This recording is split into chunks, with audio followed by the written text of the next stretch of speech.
1968 সালে চট্টগ্রামের পতেঙ্গায় জ্বালানি তেল পরিশোধনাগার ইস্টার্ন রিফাইনারি লিমিটেড প্রতিষ্ঠা করে তৎকালীন সরকার। এ পরিশোধনাগারে জ্বালানি তেল শোধনের সক্ষমতা বছরে সর্বোচ্চ 15 লাখ টন। তবে 2024-25 অর্থবছরে 15,35,000 টন তেল শোধন করেছে প্রতিষ্ঠানটি, যার সক্ষমতার চেয়ে 35,000 টন বেশি। সব পক্ষের প্রচেষ্টায় ও তেল সরবরাহ নিরবচ্ছিন্ন থাকায় লক্ষ্যমাত্রার চেয়ে বেশি পরিমাণ তেল পরিশোধন করা গেছে বলে জানিয়েছে ইআরএল কর্তৃপক্ষ। 15 লাখ কিন্তু আমরা 2020-2021 অর্থবছরে করেছিলাম। তখন ছিল আমাদের ক্রুডের প্রসেসিং ছিল 15,14,000 টনের মতো, যেটি আমরা এবার 15,35,000 আমরা সর্বোচ্চ গেলাম।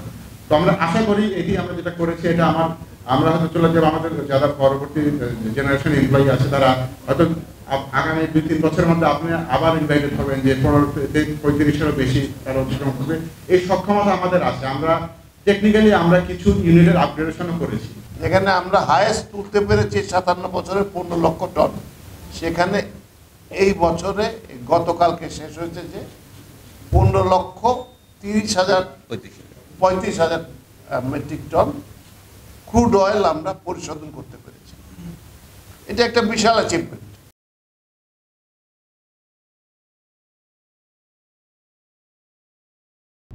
তবে প্রতিষ্ঠার 57 বছরেও জ্বালানি তেল পরিশোধনের সক্ষমতা না বাড়ায় বেশি পরিমাণে ডিজেল আমদানির কারণে প্রতি বছর সরকারকে খরচ করতে হচ্ছে বাড়তি ডলার। এক্ষেত্রে সক্ষমতা বৃদ্ধির জন্য ইআরএল-এর দ্বিতীয় ইউনিট নির্মাণের প্রকল্পের পরিকল্পনা নেওয়া হলেও গত 13 বছর ধরে লাল ফিতায় বন্দী রয়েছে প্রকল্পের ফাইল। এদিকে ইআরএল-এর দ্বিতীয় ইউনিট বাস্তবায়নের প্রক্রিয়া চলছে বলে জানিয়েছে বাংলাদেশ পেট্রোলিয়াম কর্পোরেশন।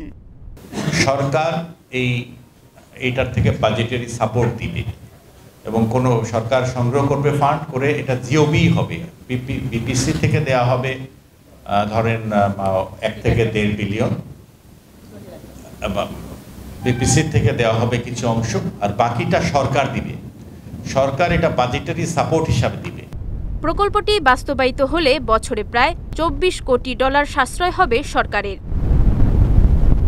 বিজয় টিভি নিউজ ডেস্ক।